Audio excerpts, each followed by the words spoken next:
If you have the habit of drinking black coffee with 2 shots in the morning, that's not what's stopping you from getting rich, but it's your car that you take to the office. Many Americans love cars. They want to have fancy or fast cars, but spending a lot of money on cars can stop us from saving and getting rich. In the video, we will show you how your car is stealing thousands of dollars every year, which you could save and make money on. Stay tuned till the end of the video, because we're going to discuss all the practical examples most Americans face regarding this. The biggest thing that stops us from getting rich is spending too much money on transportation like cars. Cars make us look rich, but they can make us poor. In 2023, second-hand car prices went up by 2.5% in January. Many people now pay more than $1,000 every month for their new cars. That's more than ever before. Some cars are in high demand and cost a lot more than they should.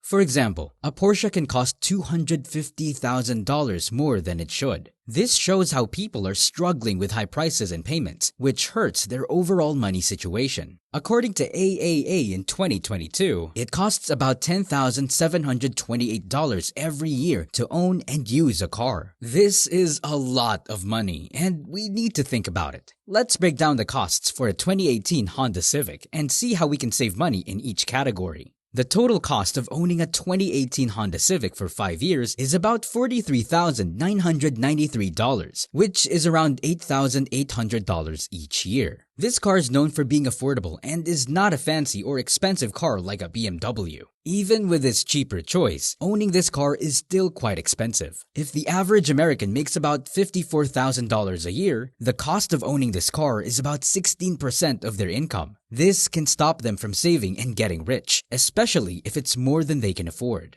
It's important to know that owning a Honda Civic is not a fancy choice, and most people think it's reasonable, but the costs might be higher than you think. When we look at the costs of a Honda Civic, the biggest one is depreciation. This means the car loses value over time because of wear and tear. This is why spending a lot of money on a car might not be a smart idea. Putting money into something that loses value is not a good investment. For example, if you put $725 per month into a new car or $586 per month into a used car at a 9% interest rate, you can have up to $71,000 or $57,000 in 6 years, respectively. Over 20 years, the used car payment can potentially result in nearly $400,000. Because of the high interest rates on car loans right now, financing a car is not a good investment. The Federal Reserve's actions affect short-term interest rates, and this makes it more expensive to finance things that lose money. More than 80% of car purchases in the US involve financing. New cars lose 20% of their value when you drive them off the lot, and they keep losing value as they get older and have more miles on them.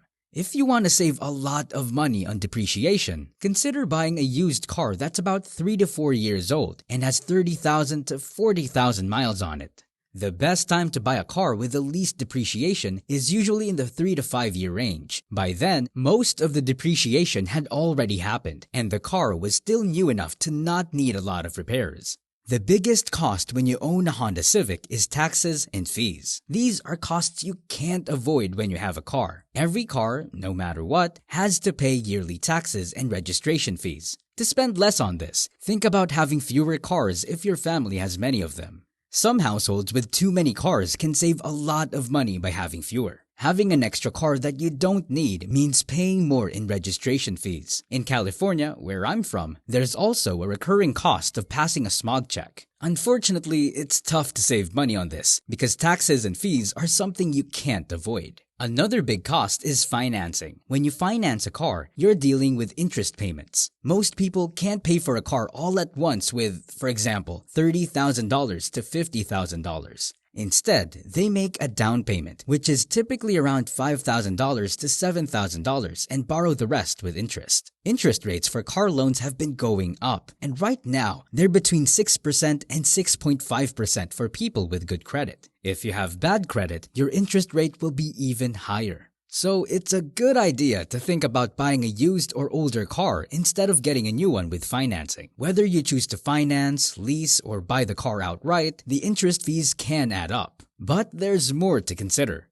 Other big expenses related to cars are fuel and insurance. But before we delve into them, take a moment to subscribe to this channel and turn on the notification bell so you don't miss any important videos from us. People often forget about fuel costs when they think about how much they spend on their cars each month. For example, someone might think their monthly car payment is $500 or $600, but they might forget that they spend an extra $200 per month on gas. Over 5 years for a Honda Civic, the fuel costs add up to $12,807, which is about $25.61 each year, or around $200 each month based on driving 15,000 miles each year. To save on fuel, you can get a Costco membership to pay less for gas, potentially saving $5 to $8 each time you fill up. Another option is to switch to an electric car, but this isn't always possible or cost-effective right now because electric cars are often more expensive. However, there's hope that in the future, more cars will be electric and use less fuel. Now let's talk about car insurance for a Honda Civic. Over 5 years, it costs about $6,949, which is like paying an extra $115 each month.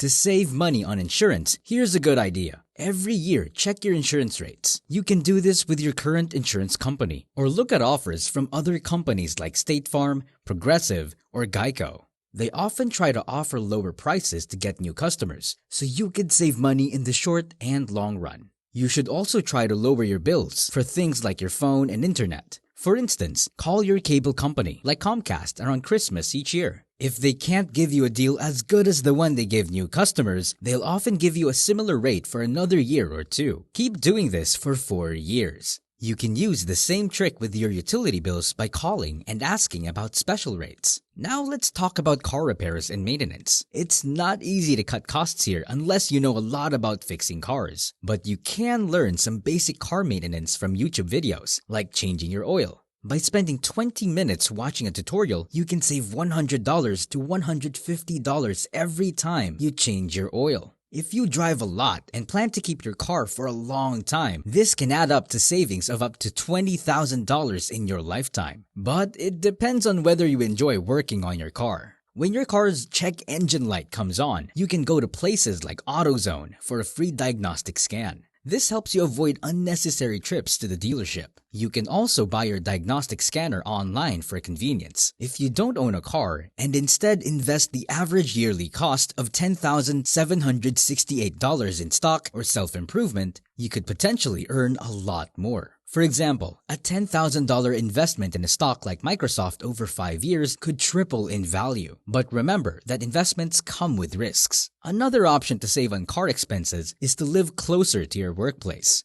Commuting by car costs money for things like gas, maintenance, and the car losing value. If you can live closer to work, even if it means paying a bit more in rent, it might save you more in car-related costs. Long commutes can add up, so consider where you live about your job. When buying a car, try to find one that's a few years old to avoid rapid depreciation. Shop around for insurance each year, have fewer cars if possible, and think about living closer to work. Now ask yourself, is car ownership really worth it? How can you make smarter financial choices? Share your thoughts in the comments below, and don't forget to hit that like button, subscribe to the channel, and press the bell icon for more valuable financial insights. Remember, your wealth is in your hands.